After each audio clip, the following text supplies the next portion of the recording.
रमन सिंह जी, आज लगता है आज ही हमने 75वां अमृत महोत्सव मनाना शुरू किया है और आज ही के दिन ये कहा जाए कि भारत में लोकतंत्र तो है नहीं, हंसी नहीं आएगी ये सुन के?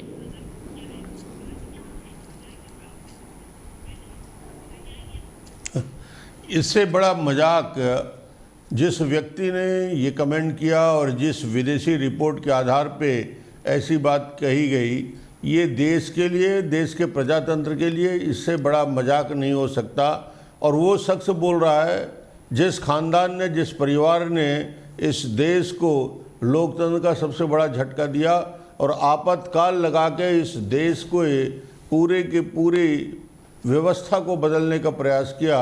और मुझे लगता है कि आपातकाल के दिन को शायद राहुल गांधी याद नहीं कर रहे हैं, उस दहशत के दौर को नहीं मान रहे हैं जब प्रेस के बोलने की आज़ादी छीन ली गई थी, जब लोगों को अपनी बात कहने का अधिकार नहीं था, पूरा देश एक प्रकार से जेल बन गया था, बड़े से छोटे नेते शिक्षों के अंदर डाल दिए गए थे। 19 महीने का वो कालखंड शायद राहुल गांधी वापस याद करना चाहिए। उनको कोई याद दिलाए कि यदि देश में, देश के डेमोक्रेसी के लिए पूरे इतिहास में सबसे बड़ा चुनौतीपूर्ण और सबसे काला अध्याय यदि था तो वो आपातकाल का वो दौर था। उस दौर को हिंदुस्तान, ये पीढ़ी भी भूलेगी ना, हिंदुस्तान के इतिहास के पन्नों में इसको मिटाया जा सकता। शायद उस पीढ़ी के लोग आज उस आपातकाल की उस पीड़ा को और त्रासदी को भोगने वाले बहुत सारे लोग हैं जो आज देख रहे हैं। मुझे लगता है कि यदि सबक सीखना है उससे सबक सीखना चाहिए। माफ़ी तो मांग लिया था आपातकाल के लिए और उस दौर के लिए, मगर मुझे लगता है कि ये भारत के इतिहास का स्वर्णिम युग है जब प्रजातंत्र को फलने फूलने का मौका मिल रहा है और इसमें निर्णय भी लिया जा रहा है, तो सामूहिक निर्णय लिया जा रहा है। स्टेट की भागीदारी को माननीय नरेंद्र मोदी जी ने जिस तेज़ी के साथ बढ़ाया है, हर निर्णय के पहले सभी मुख्यमंत्रियों से बात करके, चर्चा करके और एक प्रक्रिया उन्होंने जो चलाई है, उसका असर पड़ता है कि हर मुद्दे पे जब बात होती है, डिबेट होता है और इसका असर भी दिखता है, पार्लियामेंट के अंदर भी दिखता है, पार्लियामेंट के बाहर भी दिखता है। शायद राहुल जी इस देश को बदनाम करने के सिवाय और उनके पास कोई लक्ष्य नहीं होता। इस देश के डेमोक्रेसी को दुनिया मानती है और दुनिया इस डेमोक्रेसी को मान रही है और ख़ास तौर से 6 साल में माननीय नरेंद्र मोदी जी के नेतृत्व में जिस प्रकार बड़े निर्णय लिए गए, जिस प्रकार बड़े काम किए गए, गांव, गरीब और किसान को प्राथमिकता में रखकर कार्य योजना बना और उसका क्रियान्वयन करने की ताकत, कोविड की महामारी से लड़ने के लिए राज्यों को साथ लेकर जिस प्रकार के बड़े कदम उठाए गए, कोविड के लिए वैक्सीन बनाने का काम इस देश में यदि होता है, क्या मैं ये कहूं तो सही नहीं होगा कि राहुल गांधी देश के लोकतंत्र को समझ नहीं पाए? रमन सिंह जी, ये प्रजातंत्र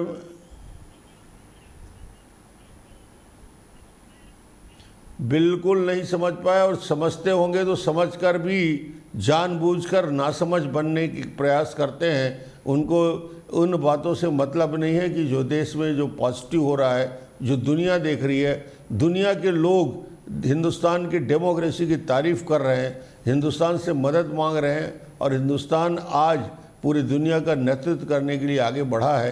तो मुझे लगता नहीं कि आज की इस परिस्थिति में इस प्रकार की बातें जो करके जनता के सामने अपना मजाक उड़ाने का काम हो रहा है, ये उपहास उड़ेगा तो राहुल गांधी का उड़ेगा, ना कि इस देश का प्रजातंत्र का, जिसको वो छोटा बनाने का प्रयास कर रहे हैं।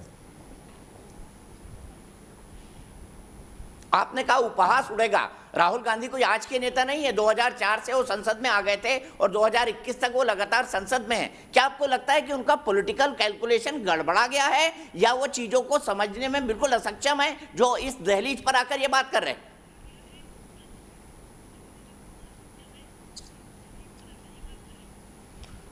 देखिए, 2004 से राजनीतिक यात्रा और 2020 तक करने के समय जब उन्होंने बचकानी हरकत की, तब इस देश के पार्लियामेंट को अपमानित करने का प्रधानमंत्री के सामने, मनमोहन सिंह के सामने उस समय के लिए गए निर्णय को किस प्रकार फाड़कर एक प्रधानमंत्री को अपमानित करने का काम किया, किस प्रकार इस देश की डेमोक्रेसी को छोटा बनाने का काम किया। ऐसे बहुत सारे उदाहरण हैं जहां ये समझ में आता है कि उनको इस प्रजातांत्रिक तरीके से मतलब नहीं, उस परिवार, उस खानदान ने ये मान के चला है कि सत्ता और सत्ता का अधिकार उनके हाथ में है और जो चाहेंगे वो उस प्रशासनिक दृष्टि से वो निर्णय और उसका क्रियान्वयन कर सकते हैं। तो मुझे लगता है कि ये हरकतें निश्चित रूप से एक मैच्योर व्यक्ति के लिए तो मुझे लगता नहीं कि उचित है। आपको लगता है वो मैच्योर है?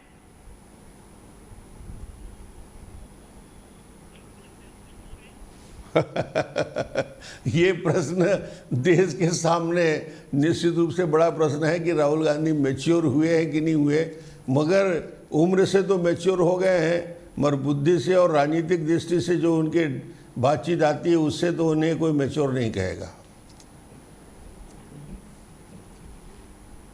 सुप्रिया श्रीनेन जी मेरे साथ जुड़ी हुई है, प्रेम शुक्ला जी भी है। मैं आपसे एक सवाल और लूंगा सर, लेकिन आपको 2 मिनट और इंतजार करना पड़ेगा। सुप्रिया श्रीनेन जी, यही प्रजातंत्र की मजबूती है और यही प्रजातंत्र की खूबसूरती है कि हम दोनों सामने बैठे हुए हैं। कांग्रेस की प्रवक्ता हैं, भारतीय जनता पार्टी के वरिष्ठ मंत्री और पूर्व मुख्यमंत्री हैं, दूसरी तरफ भारतीय जनता पार्टी के प्रवक्ता हैं, और आप और हम बहस कर रहे हैं। यही भारतीय प्रजातंत्र की खूबसूरती है। आपको नहीं लगता ऐसा?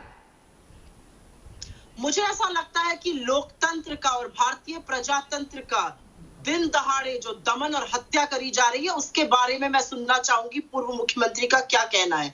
क्या पूर्व मुख्यमंत्री ये मानते हैं कि सरकार की आलोचना करने पर आपके खिलाफ देशद्रोह का चार्ज लगाकर आपको जेल में डाल दिया जाए? और ये पत्रकारों के साथ होता है, ये सिविल सोसाइटी के साथ होता है, ये एनजीओ के साथ होता है, ये एक्टिविस्ट के साथ होता है, स्टूडेंट्स के साथ होता है, ब्यूरोक्रेट्स के साथ होता है, विपक्ष के साथ होता है। लेकिन अगर आप भाजपा में शामिल हो जाइए तो आप गंगा नहा लेते हैं। मैं जानना चाहती हूँ कि क्या रमन सिंह जी इस बात का समर्थन करते हैं? पहली बात ये होती है लोकतंत्र की परिभाषा। लोकतंत्र की क्या रमन सिंह जी ये परिभाषा मुझे पता नहीं मानते हैं कि नहीं? चुनी हुई सरकारों को दिन दहाड़े गिरा देना, खरीद फरोख्त करना और इसको चाणक्य नीति कहना। अरे अटल जी की तो परवाह करते जिनकी सरकार 1 वोट से चली गई थी। कहां की मैं बात बताऊं? अरुणाचल प्रदेश, नागालैंड, मणिपुर, गोवा, मध्य प्रदेश, कर्नाटक, एक के बाद एक चुनी हुई सरकार को गिराने का काम मोदी जी और अमित शाह जी ने किया है। क्या ये लोकतंत्र की हत्या नहीं है?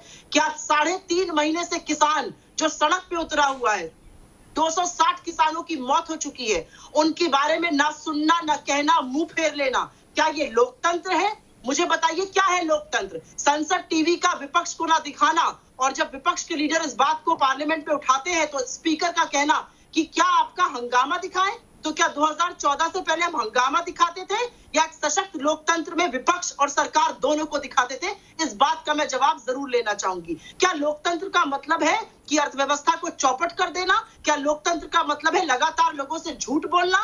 2 करोड़ नौकरियां, अभी तक तो 14 करोड़ नौकरियां हो जानी चाहिए थी, 15 लाख सबके अकाउंट में आ गए। मैं जरूर पूछना चाहती हूँ क्या लोकतंत्र का मतलब है इतने युवा नेशन को बेरोजगार कर देना? मैं पूछना चाहती हूँ क्या मतलब है लोकतंत्र का? लोकतंत्र की आखिर क्या परिभाषा है भाजपा की? ठीक है, आपने कुछ पॉइंट उठाए। रमन सिंह जी अगर जवाब देना चाहे तो निसंदेह दे सकते हैं। रमन सिंह जी।